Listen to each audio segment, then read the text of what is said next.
কি সাউন্ড করে? আজকের ভিডিওতে আমি কিছু প্রাণীদের সাউন্ড দেখাবো যে আপনারা কখনই শুনেননি। আর এসব প্রাণীদের কণ্ঠ শুনলে আপনারা অবাক হয়ে যাবেন। তাহলে শেষ পর্যন্ত ভিডিওটা দেখবেন। নাম্বার 1, ককরোচ মানে তেলাপোকা। এই পোকাটি আমাদের সকলেরই বাসায় রয়েছে, কারণ এই পোকাটি হলো এমন একটি ইনসেক্ট, তারা এতটাই বাজে যে তারা সবকিছুই খেয়ে থাকে, এমনকি আমাদের পটিও। আর এই তেলাপোকা শরীর থেকে অনেক বাজে দুর্গন্ধ এসে থাকে। কিন্তু আপনারা কি কখনো ভেবে দেখেছেন এই তেলাপোকাটি কি ধরনের শব্দ করে থাকে? তাহলে এখন শুনুন। শব্দটি কিছুটা অন্য সব প্রাণীদের মতন লাগলেও আসলে এটাই হলো ককরোচের সাউন্ড মানে তেলাপোকা। নাম্বার 2, ক্যামেল মানে উট। এই প্রাণীকে তো আপনারা একবার হলেও দেখেছেন। এই প্রাণীকে আপনারা প্রায় সকলেই চিনেন।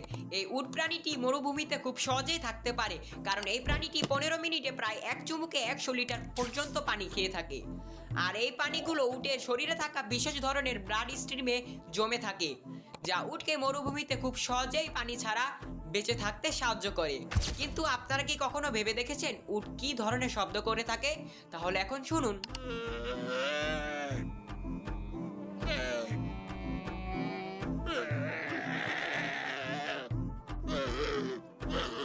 আর এই উটের শব্দটি অনেক ফানি ছিল। নাম্বার 3, গ্রাস হপার মানে ঘাসফড়িং। আর এটি হলো একটি ইনসেক্ট। আর এই পোকা দিয়ে ছোটবেলায় অনেকজন মাছ ধরে থাকতো। আর যারা ধরতো তারা অবশ্যই কমেন্টে জানাতে ভুলবেন না। আর এই পোকাগুলো ঘাস লতা পাতা খেয়ে বেঁচে থাকে এবং তারা থাকতেও পছন্দ করে ঘাস জাতীয় স্থানে। তাহলে এই ঘাসফড়িং এর শব্দটি এখন শুনি।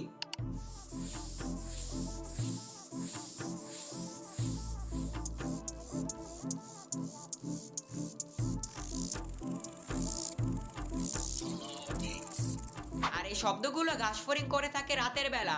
তাদের লম্বা লম্বা 2টি পা দিয়ে ঘর্ষণের কারণে এই শব্দগুলো হয়ে থাকে। আপনারা হয়তোবা এমন শব্দগুলো রাতের বেলা শুনে থাকতে পারেন। এখন শুনলে মনে করবেন ঘাসফড়িং হয়তোবা এই শব্দগুলো করছে। Number 4, zebra. হ্যাঁ, এই প্রাণীকে তো আপনারা একবার হলো টিভিতে ন্যাশনাল জিওগ্রাফিক চ্যানেলে দেখেছেন। আর এই প্রাণীটি যতটা সুন্দর দেখতে ততটাই তার কণ্ঠটাও সুন্দর। তাহলে এখন জেব্রার সাউন্ডটি শুনি।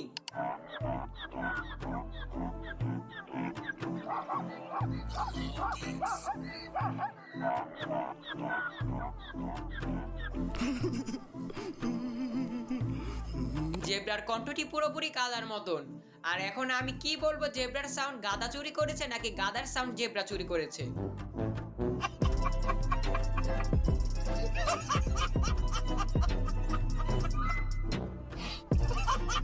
নাম্বার 5, বিচ্ছু। হ্যাঁ, এই নামটি শোনার পর হয়তোবা আপনারা অনেকজনই ভয় পেয়ে গিয়েছেন। আর ভয় পাওয়ার কথাই তো, এই প্রাণীটির একটি মাত্র সূচ আপনাকে মেরে ফেলতে পারে।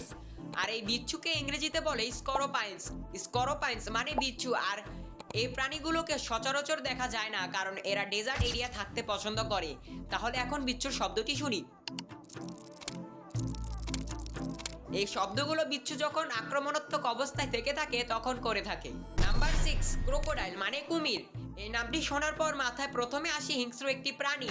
আর এই প্রাণীকে বলা যায় পানিতে থাকা 2য় নাম্বার হিংস্র প্রাণী, কারণ প্রথম নাম্বারে তো রয়েছে হাঙ্গর মাছ। আর যারা প্রথম নাম্বার পর্বটি না দেখে এসেছে তারা আগে সেই পর্বটি দেখে আসুন, কারণ সেখানে হাঙ্গর মাছেরও কণ্ঠ রয়েছে। তাহলে ভিডিওতে আসা যাক। আর 2য় নাম্বার এই কুমির। কিন্তু আপনারা তো এই প্রাণীকে দেখে এসেছেন, কিন্তু আপনারা কি কখনো ভেবে দেখেছেন এই প্রাণীটি কি শব্দ করে থাকে? আমি আছি কেন, এখনই আপনাদেরকে শোনাচ্ছি। তাহলে শুনুন।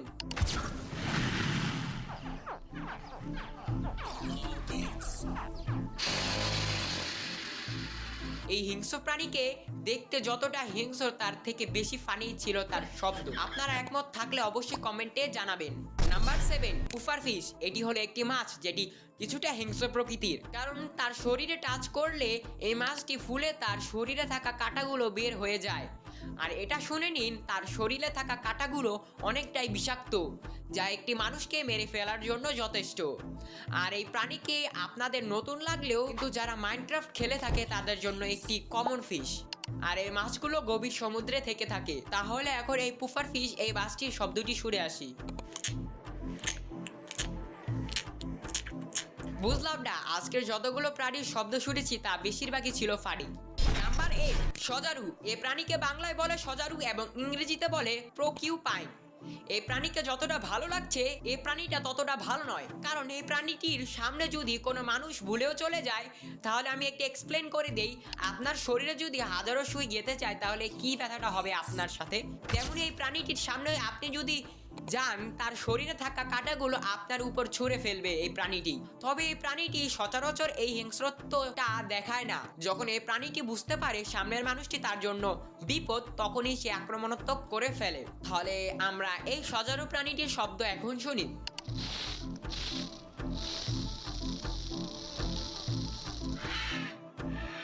এই সাউন্ডটি অনেকটাই ক্রিপি ছিল, আর যারা এখনই চ্যানেলটি সাবস্ক্রাইব করে বেল আইকনে ক্লিক করেনি তারা এখনই ক্লিক করে ফেলুন, আর সাথে লাইকের বাটনে একটি ঘুষা দিয়ে আসুন। Number 9, blue whale. এই মাছটি হলো সমুদ্রের সব থেকে বড় মাছ বা দানব বলা যায়, কারণ এই মাছটি এতটাই বড় যে দানব বলা ছাড়া আর কিছুই বলা যায় না। তাহলে এখন এই তিমি মাছের শব্দটি মানে কণ্ঠটি শুনে আসি।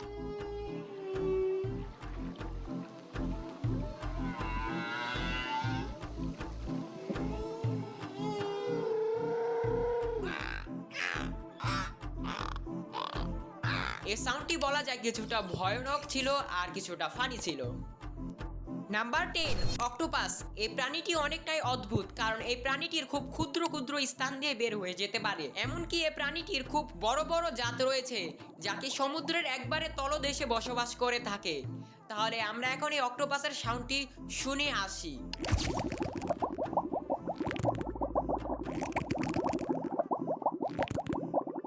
আপনারা যে একটি অদ্ভুত সাউন্ড শুনেছেন, এটি হলো অক্টোপাসের সাউন্ড।